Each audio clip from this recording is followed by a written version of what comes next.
Hey guys, what is going on, and welcome back to Battlestations Pacific. We are finally officially done with the actual Let's Play, but today I thought it'd be kind of cool to go ahead and take a look at the training grounds. So basically, this is literally just you pick various units from the game, you fly around with them or sail around in them if it's a plane or a ship, depending, and you basically get to go ahead and just see how they handle. You can fire at other stationary targets such as other ships.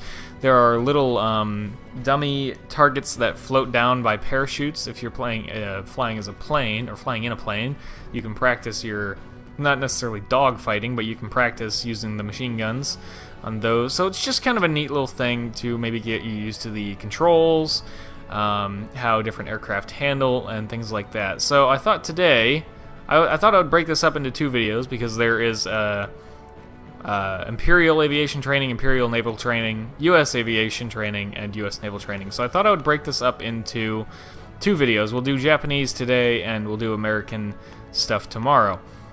So let's go ahead and get started with the Imperial Aviation Training.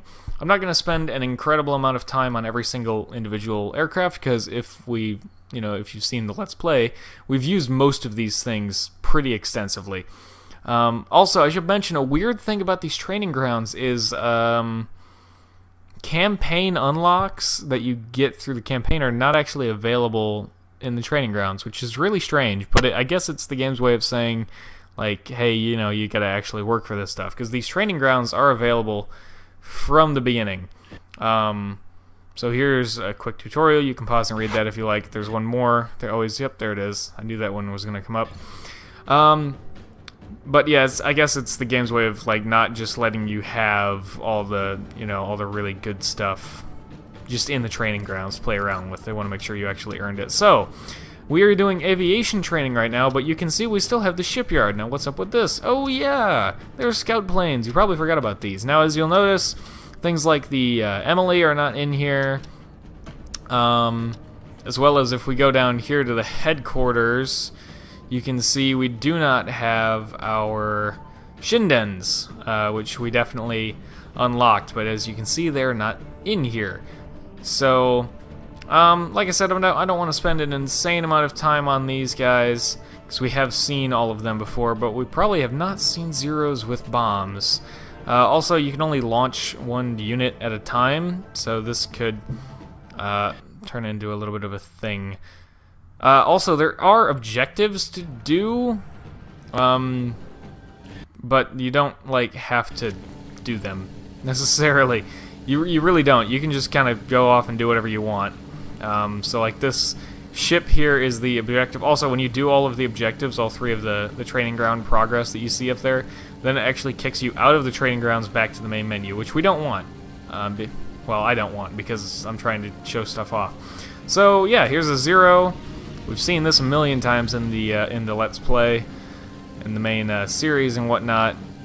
But this one has bombs. I don't know if it feels like it does in fact slow down the plane noticeably, but it could just be my imagination. But here, like I said, you can see there's a bunch of different types of ships and stuff around for you to practice against, such as, I believe there's one type of ship for every class, including a submarine, but the submarine does not dive, so you don't really get to practice with depth charges other than just dropping the depth charges. You don't really get to practice hitting anything that's actually submerged, but you can see aircraft carrier, battleship, cruiser, submarine. We saw the destroyer that we flew over there, right there, and then the auxiliary ship there, as well as we saw them a moment ago, all the little parachutes floating down.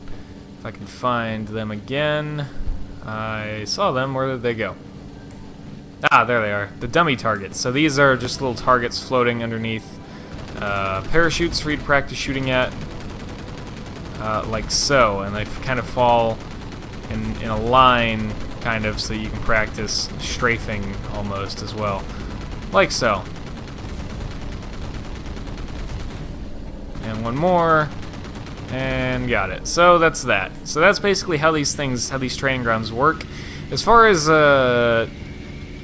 getting a different unit, you can either do it the normal way and hold X and go to land / decommission or whatever, but the faster way is to do this.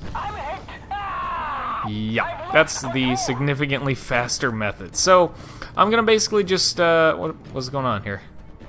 Oh, there we go. Basically just gonna go through and show you guys all of the planes, at least for a quick clip. I'll probably be editing out most of these little takeoff sequences because this could get old. So, but anyways, here's the Gekko, the J1N1 Gekko.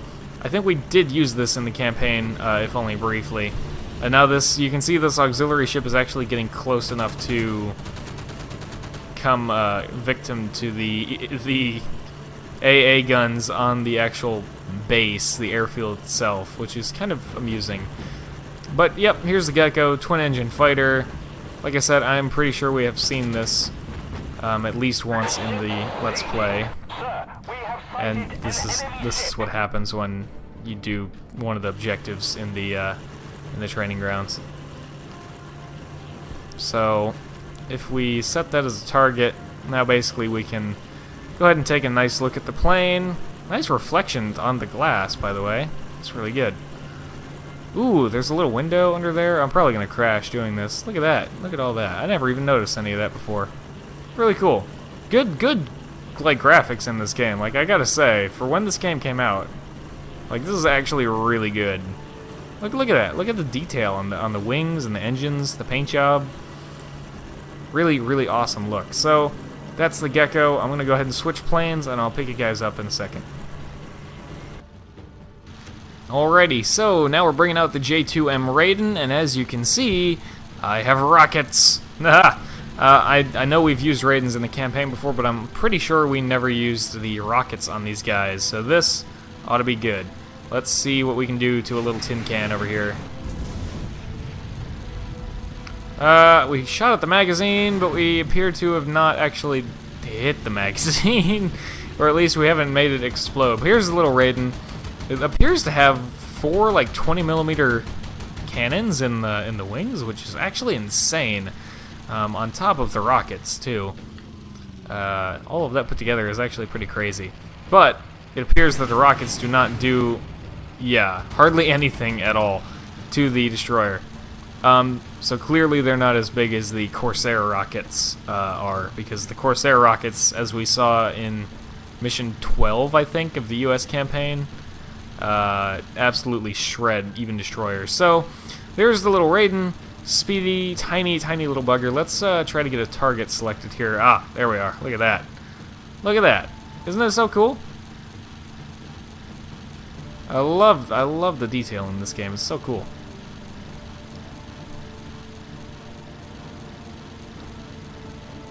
So yeah, there it is. So that's the Raiden. I'm gonna go ahead and switch planes, and I'll pick you guys up in a second again. Alrighty, bringing out the D3A Val, which I know we have seen extensively throughout the campaign, but it is cool to be able to just take another look at it here, as well as being able to get these cool camera angles like this. I mean, you've got to admire the detail in the game, especially in regards to the paint jobs on the aircraft. They look great, and I really like it a lot. So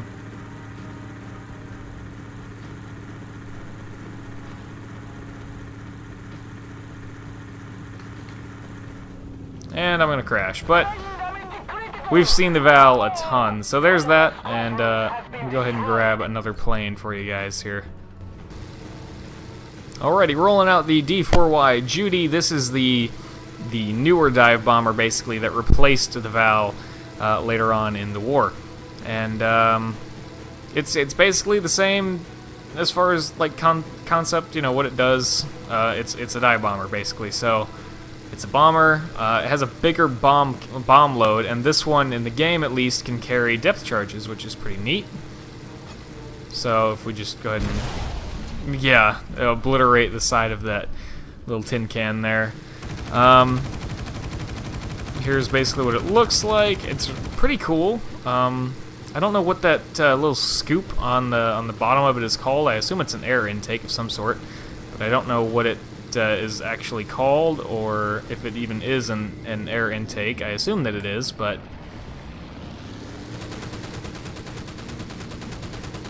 also I'm proud of myself that I was actually able to shoot at the transport from that kind of crazy angle.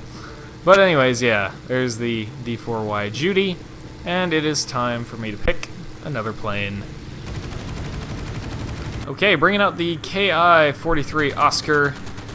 If I remember correctly, this is a land-based fighter of the Japanese Army, I believe. Could be wrong on that, though. I don't know Japanese aircraft nearly as well as I know American aircraft, but just a little fighter. I mean, yeah, interesting camouflage on this guy, as you can see. The plane looks absolutely massive, too. Like, if we look at the size of the guy in the plane, the pilot, the plane looks absolutely massive. So I don't know if that's just me or what. But, yep, KI-43 Oscar, pretty cool. Appears to have machine guns in the nose and, yeah, well above the nose a little bit. So there's that. Let's pick another one.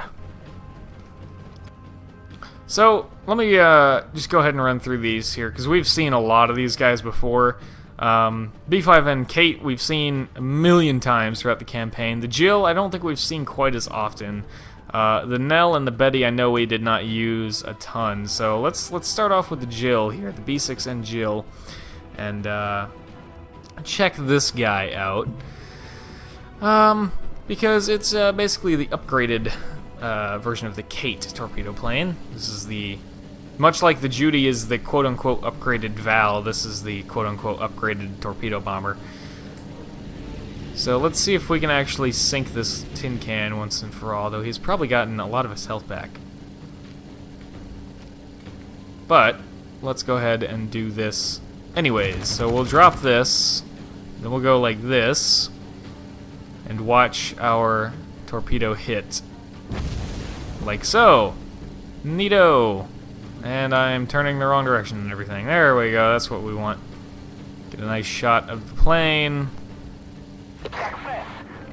And we got it. So there goes the destroyer. And when you sink one type of a certain ship, another ship of the same type will come in to replace it. And it actually does move like to position. It starts off somewhere else and then moves to position. So this is one way if you want to practice against a moving target, such as this. Let's see if I can do this right. I doubt it, but also he can always just kind of stop and dodge and do whatever else he wants. Looks like we're gonna go just behind him, and he might have turned a little to his left as well there. But anyways, that's the Jill, and that's more about how the training grounds actually works. So we've got the last couple of planes. Well, I want to check out the float planes too. So we'll look at the Nell and the Betty. We don't need to see the Kamikaze. The Kamikaze could literally, in this game anyways, be any plane, and I'm sure in real life too. They were just using any planes they had. But I mean, we saw that especially in the last mission of the game. We were just using Kamikazes. Well, pretty much one of our aircraft carriers in the last mission was just loaded with Kamikazes and nothing else. So we've seen a ton of those. We also have the G4M Nells, which can be really big torpedo bombers, or I think like not necessarily high altitude, but like relatively high altitude bombers. Like probably a similar role to, I don't know, the B-25 Mitchell, for example. But if we pick bombs, it appears that we get 6 bombs, and I assume they all come out of a central bomb bay as well. So let's actually test this on the aircraft carrier, because that is a long, narrow target that we can hit long ways from where we launched here. As you can see, not the fastest thing in the world, but it does have this anti-air mode here, basically. So yeah, okay, aircraft carrier. Let's We can go ahead and get a little higher, I suppose. We do need to be mostly level for this to work, because it is a really big bomber, so you kind of expect that. But if we go ahead and just start dropping the bombs... Oh, they're all dropped at once. Okay. That's fine. If we watch the carrier now... Ooh, wow. Look at all the health we took out of that thing in one go there. So, that looked like more than 6 bombs to me, but I don't know. Anyways, there's the underside of the plane. That looks kind of neat. And, yeah. What kinds of... Do we even have machine guns on this thing? This thing does not have machine guns for the pilot at all. So if you want to use machine guns to shoot at anything, you have to do it through this. Like so, as you can see. There we go. So that's kind of cool. So that would be the G4M Amnell. Let's go ahead and... well, now I'm curious again. I want to try that one more time with the bombs, because I'm not sure... Oh, we have 12 bombs. Ah, I see. We have 6... Okay. We have 6 circles, but each circle launches 2 bombs. And one pull of the trigger seems to launch all of them, like so. You can see this is actually an American base right there. And a new carrier has spawned in right there.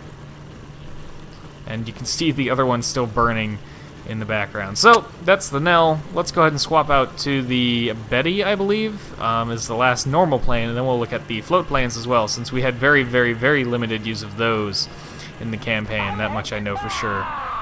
So, let's take a look at the... This is driving me nuts. It keeps doing this. Oh, where is it? Oh, where'd you go? The Betty bomber. Again, we've seen this with torpedoes before, so I'm curious to see what it looks like with the bombs. And how many bombs it gets, how they drop, all that kinds of stuff. So, the G4M Betty. These things were absolutely notorious amongst the Americans, especially amongst Americans that were aboard the Enterprise. They hated when these things showed up. Whoa, look at the aircraft carrier, look at that. It went end up while it's sinking there. That's crazy. And as with most bombers in this game, you know, being as big as this thing is, it does not have a speed boost ability. Also, in case you're curious what those guys are shooting at, they are shooting at the auxiliary ship practice target over there. Also, for the most part, the replacement ships that come in after you sink the originals, for the most part, go back to where the originals were, though they might be at a slightly different angle, as you can see with this aircraft carrier. But it's not going to matter in a sec, because we're going to hit this one too. Like this. And these tend to be, apparently, a little more scattered launch, rather than just dropping them all at once, as you can see. And if we select the carrier as a target, while we allow the AI to fly around, we also get some good shots, some good camera shots of the aircraft here. Again, the glass reflection is like really, really good there. And is it going to go down? Maybe, maybe not. I think it is not on fire. Oh, it's still on fire, so there's still a chance. It could still happen. Let's get this thing turned around. What is that ring underneath there for? What in the world? Huh. Oh, is that a...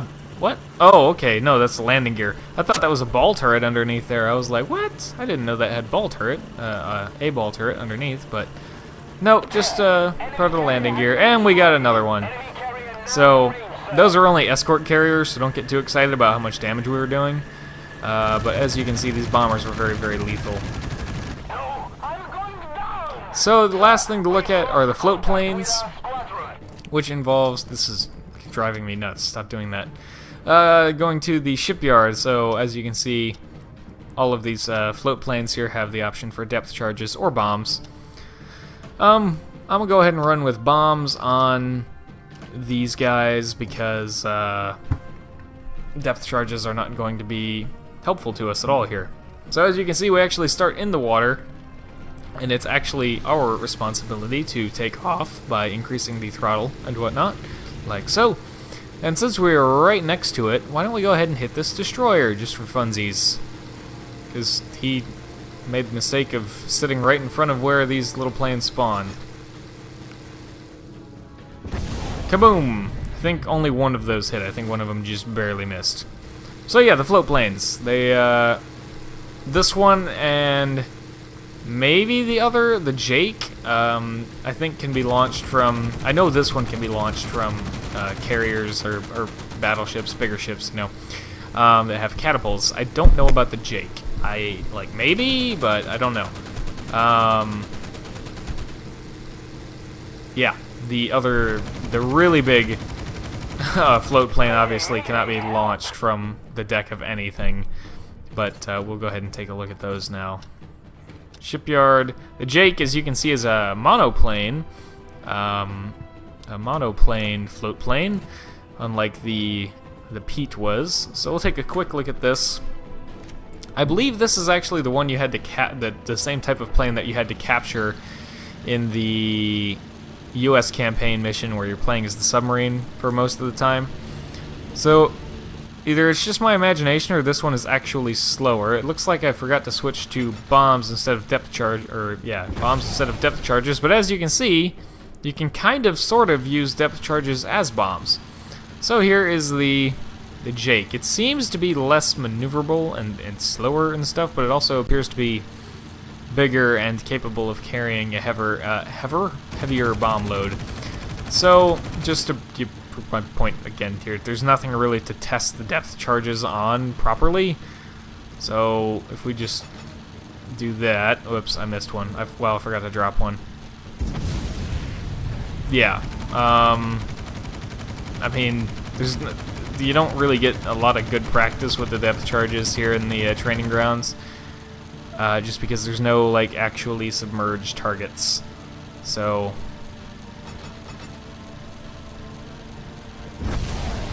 but again, they can kind of sort of be used as bombs. So there's the Jake. Last thing to look at here for the planes is, I think it's the Mavis, right? And then we'll go ahead and switch over to the ships and take a look at the ships that are available. Ah, yes, the Mavis, which it can be outfitted with torpedoes, bombs, or depth charges. We're going to go with torpedoes because this thing is really, really, really awesome to see with all of its torpedoes. 4 torpedoes on this thing. This thing does not joke around at all. So let's get moving here. Also, this plane is absolutely massive. I don't know if you guys can tell. But yeah, this plane is insanely huge. So we're gonna go after the battleship this time because I'm feeling brave. I don't think we're gonna be able to sink it with this one plane, but we haven't attacked it yet. So actually, better target would be, more realistic target would be that cruiser right over there. We might be able to sink it. So here we go, coming in with the Mavis, 4 torpedoes at the ready. And it's a Cleveland class. I just visited one of these recently. And kaboom! We might be able to sink it. I don't know. Look at how big this aircraft is. Look at the size of the people inside. This plane is absolutely massive. It's like the PBY Catalina that the Americans use. You never really appreciate how big this thing is until you actually see people in it or around it or stand next to one yourself, which I haven't done, but it's absolutely insane how big some of these float planes are. Some of these things are called flying boats, and there's very good reason for that. These things are like literally boats with wings. They're so big. It's incredible. So one more little pass here to finish off the cruiser. And wow, split it in half. Look at that. Crazy, man. Absolutely insane. So there we go. There are all of the Japanese aircraft that are available in the training grounds. As I said, there are, any campaign unlocks that you can get are not available in the training grounds, which is kind of a shame. But I mean, we saw most of them, anyways, when I went through the campaign. So now let's go ahead and switch over to the Imperial Naval Training, and I'll pick you guys up when we get in there. Alrighty guys, welcome to the Imperial Japanese Naval Training Ground. We have these similar tutorials that pop up like so. And as you can see, it's the same base as last time pretty much. Actually, it is the same base as last time. There's a shipyard, here's the airfield. And if we go in here, we can pick from PT boats and Minik class, Fubuki, Kuma, Iigano, Takeout, Mogami, Congo, Fuso, Type B class submarine, and that's it. So let's actually go ahead and pull out the PT boats here, because I don't know if we ever got a good close look at these PT boats during the course of the Japanese campaign. I can't remember. I seem to remember using them for a little while, but I don't think we did like a lot with them. Anyways, let's see what we can do against this little destroyer right here. Go ahead and launch all of the torpedoes at it. That should be more than enough to sink it. And he reacted a little too late to all of those. You can see we have two sets of Trip 25s on here, triple 25mm anti-aircraft guns. We have some depth charges back there on the sides. When does it drop at once? Oh, just one at a time? Okay. So yeah, we got the AAA flak, the torpedoes, and the depth charges. And the practice target right now, at least the first one, seems to be a destroyer of some sort. Now, how do you suicide crash a boat or a ship into the water? Well, you don't. You just do this, decommission. And eventually, after a second, they'll stop, they'll fade away, and then you can go ahead and pick another ship. So, the Minik class. I don't know if we did much with the Minik class in the campaign. I don't think we did. So, here's that. We have these practice auxiliary ships here that we can go ahead and shoot at. Like so. As you can see, the AA guns are going absolutely crazy. We do have a few torpedoes on here. We have, it looks like we have 3 double launchers, which allows for 6 torpedoes at a time, like so. And yeah, there we go. Oh yeah, we're shooting at these guys here. So this one is the practice target. The Clemson class is actually the objective one, which we'll get to eventually. But this is also a Clemson class right there in front of us. It doesn't count as like the objective one. So that's the Minik. Let's go ahead and move on to another one. Let's see what else we got in here to pick from. Fubuki. Is this the one that has like proper like turrets and everything? This one looks the scariest to me because it has like proper turrets with 2 guns each and like a lot of torpedoes. I guess it's not that many more torpedoes, it just looks a lot scarier. Speaking of torpedoes, let's go ahead and launch some torpedoes at this destroyer. Dodge these, buddy. Oh, he's kind of dodging them reasonably well, actually. But he can't dodge all of them, right? I think he did actually dodge all of them. Maybe I got him with one. Anyways, here's the Fubuki class. Those turrets look absolutely amazing, I think. But there it is. Pretty cool looking ship. You can see some more of those triple 25mm mounts on the back there, the stern of the ship. And so there it is. I wish I could zoom in for you guys, get some more of the close details, but unfortunately that's not really an option. So, oops, there's the Fubuki.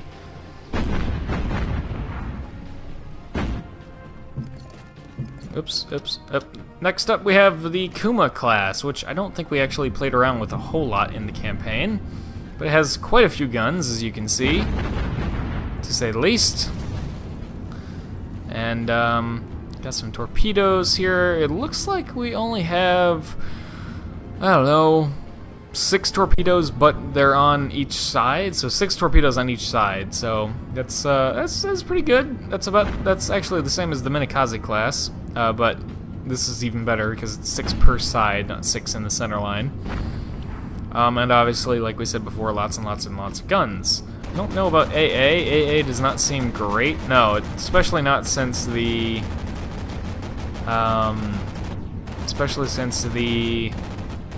what am I trying to say? The main cannons don't contribute to the AA firepower at all. So, yeah. But there's the Kuma class. Also, you do get the ability to launch scout planes even when you're in the naval training area, like so, and you can actually control them.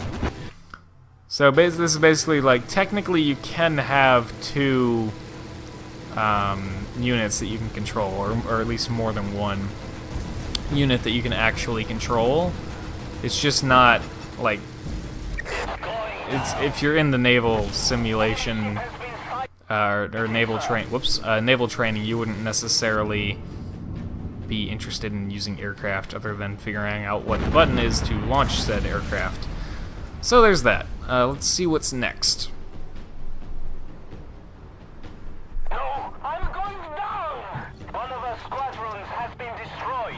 Looks like up next we have the Iigano class. I don't know that we did very much with this, but it looks big and scary.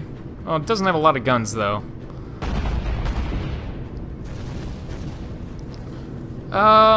Torpedoes, armament looks pretty decent. Looks like we got 8 torpedoes in the center line of the ship, which is pretty good. I mean, it's reasonable. It gets the job done, I suppose. But we can go ahead and try to just launch these here, I suppose, for no apparent reason. Might as well just go ahead and send them over that way towards the carrier. What are you firing at? Oh, the submarine. Sure, we'll go ahead and shoot at that, because why not? There we go. Enemy cruiser over there. And there we go. As far as that new submarine, is it submerged? No, it's not. So, yeah, the submarines don't really submerge, it looks like. So, there's that. There's the Iigano class. Next up is the Takeout class, which I think we have seen in the campaign. Or, I mean, we've seen most of these, if not all of these in the campaign, but it's a matter of how much, whether or not we've actually used them and how much we've used them. And I think this is one of the ones we actually did use more often because it, like, was one of the default ships in a few of the missions. So, but here's the Takeout class, also capable of launching a aircraft. So was the Iigano before this. I just forgot to mention it, but capable of launching an aircraft, a scout aircraft. AA flak, it looks like we do actually have some... Oh, the aircraft carrier is going down. I must have hit it with my torpedoes last time from the Iigano, so that's pretty cool. But this one does have some actual cannons for AA, as you can see them on the side there, which is pretty nice. And the bridge, I noticed, like, looks really, really, really fancy and modern, actually. So that's pretty cool. The neat, like, little combined smokestack there. This forward smokestack is, like, combined 2 smokestacks in one, pretty much, and then, like, kind of a third smokestack here, as you can see. So that's pretty cool. There's the, what is this? The Takeout class. And let's see what comes up after this guy. I think it's the Mogami, if I remember correctly. Yes, the Mogami class cruiser, which I know we used. It's pretty much, it's almost like it's in concept, at least. It's kind of an upgraded Takeout. So yeah, that's basically what it is in concept. It's very clearly different, visually at least. You can definitely see that it's different, but it's in concept. It's the successor to the Takeout, anyways. So there's that. Very similar anti-aircraft layout with the small cannons on the side there. I believe those to be 5-inch cannons. Maybe a few more machine guns than the last one.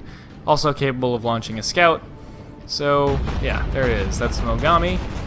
Let's get into some battleships now. I believe we have the Congo and the Fuso to play with here. Let's see, we have... Yes, the Congo class is up first. Now we get into some battleships, and this is awesome. I don't remember using a Congo in the campaign, though I'm sure we saw one at one point. I just can't remember right now.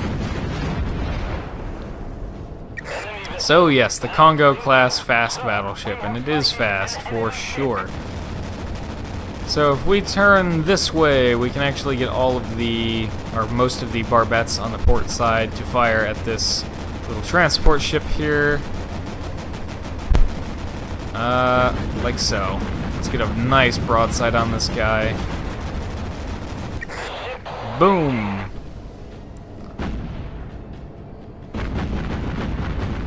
So there's the Congo. Pretty cool. More of these 5-inch guns here on the sides. Not talking about the barbettes, but up above the deck you can see more of these little 5-inchers for an aircraft capability. And the Congo does have decent aircraft. It has quite a few machine guns, and then obviously those 5-inchers also help out. And as you can see, we are pushing 30 knots here. Or at least 30, units of speed. They don't explicitly say knots, but I mean we can assume they're knots. So it's definitely faster than most other battleships in this game. So there's the Congo. Next up, I think, is the Fuso, if I remember correctly. Let's see. Yes, the Fuso, and then the submarine, and I think that's it, yeah. So let's check out the Fuso. I know we've used the Fuso. I definitely... Whichever mission it was when we had that annoying submarine that would not sink for the life of me, it was that mission where we got to use a Fuso. I remember that very distinctly. So yeah, we have absolutely used this before, but it's still really cool. I mean, there's so many guns. So many guns! Let's, just... yeah. So many guns. So good. You gotta love all of the guns this thing has. It's so good. I love it.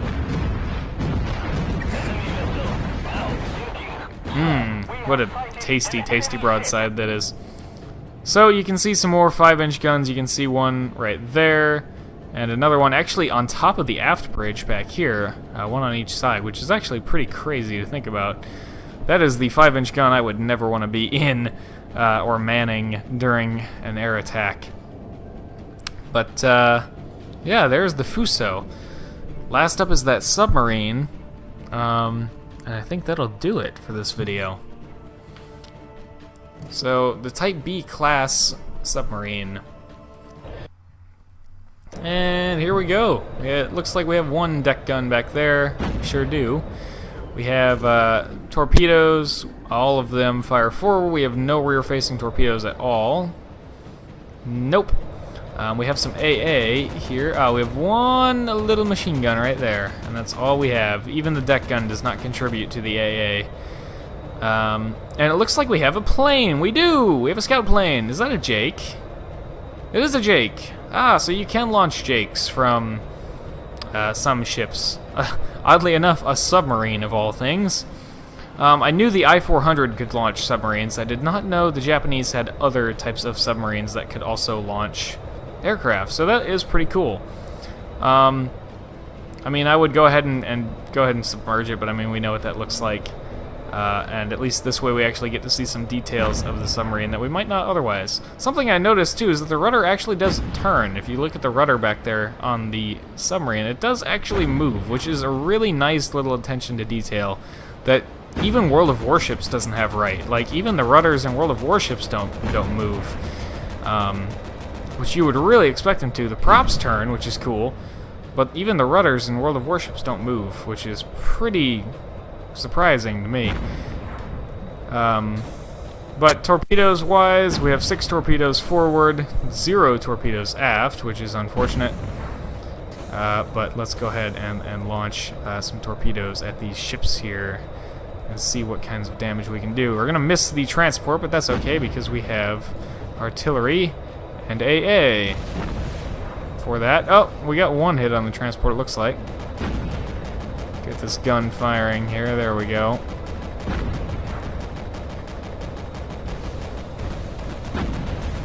got the aircraft carrier with all 3 of the torpedoes that we launched at it. And we got this guy here. One thing I do want to go ahead and do, since we're not pressured for time or finishing a mission or anything like that, I do want to see what the ships actually look like when you're next to them underwater while they're sinking. I think we've probably seen examples of that at least once in the campaign, but it is neat to see. It's a different experience, to say the least there. So this guy is almost certainly, yeah, he's sinking. And let's go ahead and get the periscope up. And we can see he is sinking nicely, slipping beneath the waves. So let's go get over here next to this guy and actually just kind of observe for a moment, because this is kind of interesting. It really shows you the true 3 dimensions of the game as far as warfare goes. Like a lot of games, even Warship Gunner, the ships sink and they get to a certain depth and they just poof and they're gone. And they do that, you know, in this game too. But it's neat to be able to sit here and and watch this kind of happen. And we saw the one carrier earlier in the aircraft section that actually turned end up, which this one is kind of doing as well, which is pretty cool. So there she goes. Hulking mass of a ship, and this is only an escort carrier. So, yeah, we do have this plane still hanging out up here. I assume with depth charges loaded. No, bombs. Actual bombs. Okay, well, let's, go ahead and... We didn't get to see the Jake with bombs earlier. Wow! Ripped that magazine apart on that destroyer. So that's cool. I think that'll do it, though. So, there goes the carrier into the depths. It's almost completely beneath the waves now. Here comes another little transport. And again, just to show off the rudder, there you can actually see the rudder moving, which is pretty cool. And if we power up, there go the propellers as well. So, neat attention to detail. You can see some debris and stuff floating up from the carrier onto the surface, like so, which is, again, cool attention to detail. But other than that, I think that'll basically do it for this video. It's not an official episode of Battlestations Pacific, since the main Let's Play is actually done. But I thought this would be kind of cool to check out, and tomorrow we'll be taking basically the similar type of approach to the American training grounds, both aviation and naval. So, yeah, there we go. That'll do it for this video. I hope you guys enjoyed watching some gameplay in the training grounds for the Japanese. I hope that was pretty neat to see some things. And thank you guys very much for watching. I hope you have enjoyed, and as always, I hope to see you all in the next video.